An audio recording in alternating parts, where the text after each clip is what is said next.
pessoal! Bom dia, boa tarde, bem? boa noite! Não sei que hora você vai assistir esse vídeo, mas a mamãe voltou com a Jujuzinha. Oi! Porque a nossa Jujuzinha, princesa, que a mamãe às vezes tem vontade de esganar. Não esgane seus filhos! Não esganem seus filhos. Acho que o título do vídeo vai ser esse, gente. Não esganem seus filhos com TDAH.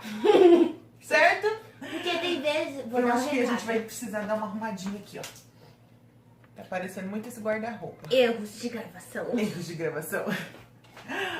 Vamos lá, vamos continuar Voltando. então. Voltando. Hoje nós vamos... Não, mas antes... Mas antes, Deixa o like. deixa seu like, se inscreva no canal, ativa o sininho das notificações e bora lá! Bom, brincadeiras à parte. É um Hoje, assunto sério. assunto sério, hoje nós viemos aqui para continuar aquele assunto que a gente começou devido ao Dia Mundial da Conscientização do TDAH. Muitos assuntos rolaram ontem nas redes sociais, muitos médicos, terapeutas, psicólogos, enfim, falaram sobre o TDAH, desmistificaram a ideia de que não existe, de que a criança é apenas preguiçosa. É sim algo muito importante que precisa ser falado. Porque às vezes as pessoas brigam com, por exemplo, brigam com uma criança que tem TDAH, só que ainda não sabe, e falam que ela é preguiçosa, que ela é chata, que ela é um aluno problema, que tem muitas vezes na escola, e as pessoas não sabem que ela tem. Que realmente ela tem. É. Isso, exatamente. E como nós lançamos algumas enquetes, caixinhas de perguntas, e no YouTube, muita gente fez pergunta. Gente, até no meu Instagram, gente. Eu tava aqui com o meu celular olhando, até falei pra minha mãe que tinha pergunta. É, no Instagram da Juju. Então a gente Sigam ela no resolveu... Instagram, sigam a mamãe no Siga a Juju no Instagram. Instagram. Então, a mamãe resolveu dividir em 3 assuntos. Então, nós vamos fazer 3 vídeos pra essa semana. Vamos começar pelo judô? Vamos filha, começar judô? pelo judô, porque o judô é algo muito importante na nossa vida. É muito gratificante tudo que aconteceu com o judô e todos os desafios que nós enfrentamos também. Então nós vamos falar hoje sobre o judô, depois a gente vai falar sobre a escola, porque tivemos perguntas sobre a escola, e depois sobre em casa. a casa, como é aqui dentro da nossa casa. Então não percam aí as novidades, a mamãe fez até uma colinha aqui pra gente não se perder. Então, e teve também uma pergunta bem importante: qual é a sua maior dificuldade? Então, acho que a gente pode começar respondendo essa pergunta. Qual é a sua maior dificuldade em ter o TDAH? Entender as pessoas, entender o que elas falam, entender um pouco do que tá acontecendo, porque às vezes eu entendo de uma coisa, só que é outra, e de entender algumas matérias na... Opa, falha um spoiler. Falou da escola? Falha um spoiler. Não, mas tudo bem. E no judô? O fato de você ter o TDAH, qual é a sua maior dificuldade no judô?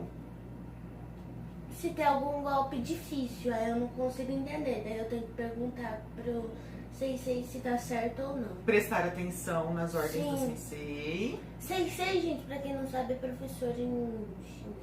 Isso, sensei é o professor do judô.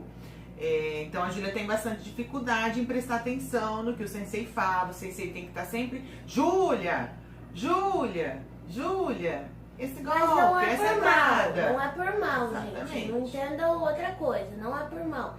É porque ele sabe que eu tenho TDAH e ele ainda me ensina. Eu tenho que aprender. E aí o que aconteceu? O sensei começou a criar estratégias para que a Júlia conseguisse ficar mais tempo atenta ao que estava acontecendo. Sim. E isso não significa que ela deixou de ser chamada atenção e levar uns puxõezinhos de orelha também no tatame, viu, pessoal?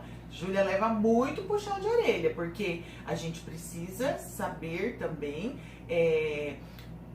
ter o equilíbrio e cobrar da criança para que ela possa responder. Então tá, então essa é a sua maior dificuldade, principalmente na concentração. E também nas competições, que às vezes eu fico muito ansiosa, daí eu tenho que tomar remédio pra diminuir a ansiedade.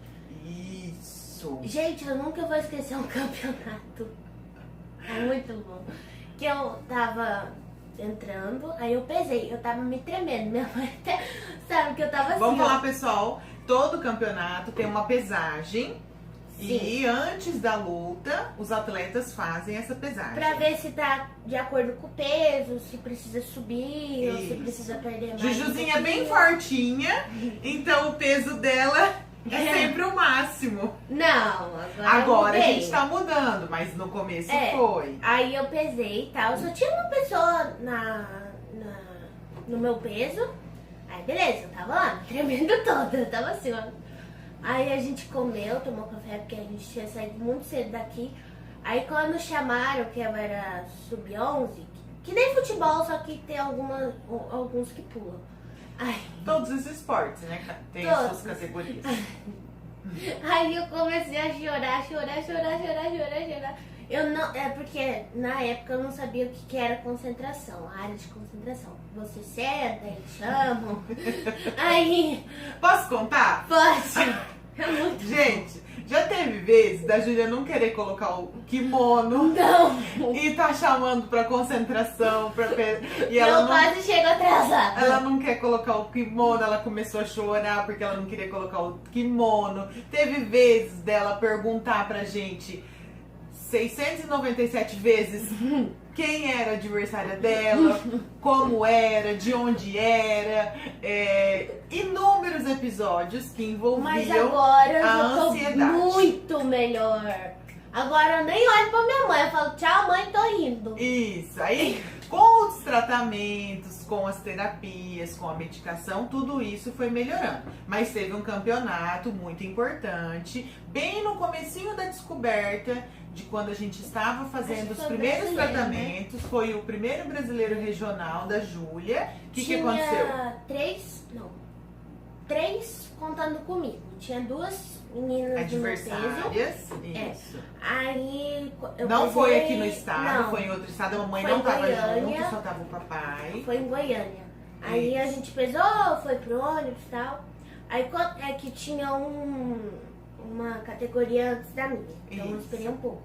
Aí quando eu entrei, fui lá na Constituição bem de boa, e quando chegou na final eu desisti no meio. Desistiu no meio da luta. Sim. E isso foi, assim, bem marcante pra nós, né? Foi marcante principalmente pra mim, porque era meu primeiro campeonato e tava todo mundo me olhando, aí eu fiquei até com medo. Aí depois eu pedi desculpa pra todo mundo. Chorou muito, mamãe chorou muito aqui em casa também. Foi um episódio, assim, bem triste e ao mesmo tempo de superação, porque aí nós não desistimos. Foi aí que nós encontramos mais forças pra Não continuar. desistam dos seus sonhos. Gente, eu vou contar uma coisa pra vocês muito importante depois. Sobre este brasileiro. Exatamente, vamos acelerar, senão esse Sim. vídeo vai ficar muito longo. Bom, então tudo isso, pessoal, foi movido de muita parceria, de muito apoio, de muita conversa. Mamãe e papai sempre conversando muito com a Juju, porque ela sempre era muito resistente a aceitar essa ajuda. Ela sempre achava que ela não ia conseguir, que Eu ela não até ia... teve uma época que eu não queria mais nem competir. Eu chorava. Isso. E a gente nunca forçou, né? A gente sempre deixou muito claro pra ela que o judô era pra ela encarar com prazer. Então ela teria que fazer o judô se ela quisesse, realmente, porque os investimentos são bem altos. Quem é pai e mãe de judoca sabe. Sim. Então a gente sempre deixou pra ela decidir se era aquilo mesmo que ela queria. E é o que eu quero até hoje. E é o que ela quer. Ela resolveu, entre os altos e baixos da carreira dela, ela teve todo o nosso apoio e o aberto para ela decidir se era isso que ela queria. Então agora ela vai contar rapidinho, ela tem 1 minuto para ela contar sobre a história do último brasileiro que aconteceu o ano passado, que foi muito importante, que eu não vou contar minha participação nesse brasileiro, não. Só ela vai contar. Porque você não entende, você só Não, a quase minha quebrou. participação como mãe. Não pode falar. Tá Só quem bom, conhece a gente. então. Vai lá. Então, aí eu fui convocada pra esse brasileiro. Tem até pergunta aqui. Isso, a pergunta nós vamos responder exatamente sobre isso. Aí- Como é que acontece a convocação, né? Beleza, aí eu participei de todos os campeonatos. Aí teve um campeonato antes desse que tava ponto pra gente ir. Aí eu consegui, fiquei em primeiro lugar. Aí a gente foi pra Curitiba.